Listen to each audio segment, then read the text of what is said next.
both men were able to predict what was going to happen. Both men were calling for action before anything actually eventuated. In Churchill's case, it was with the Nazis and Hitler and appeasement and Chamberlain and all that kind of stuff.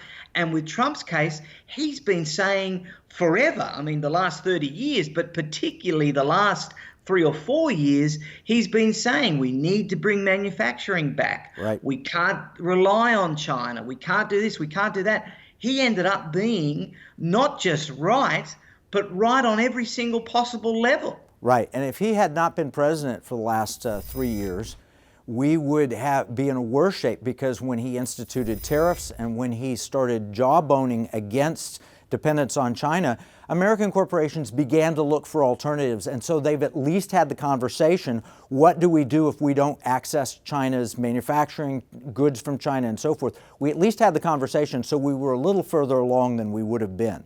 I do wish, and we brought this up in the Economic War Room 2 years ago. We brought Rosemary Gibson in and we talked about China RX, how we were dependent on pharmaceuticals.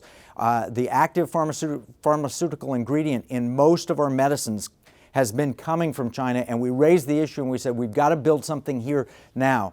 We tried to get it through the bureaucracy to the president. We were not able to get as far as we wanted, but at least we began the conversations 2 years ago. So in that respect, we've prepared more than we otherwise would have, and I'm grateful for that.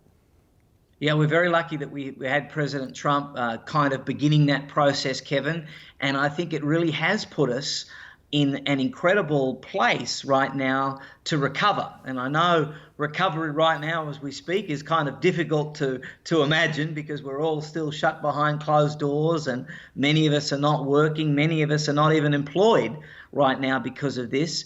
But it's important to remember that, like everything, this too will pass. Yes. And when it does, I think because of the president's initial greasing us up with all of this stuff relating to China, and now our anger and frustration and disappointment with how China and the Chinese government have behaved, I think that's going to allow us to really rebound very quickly, more quickly than what we may have, and it could possibly lead to us even becoming bigger and stronger and better than what we were before. Well, I'm very hopeful of that as well.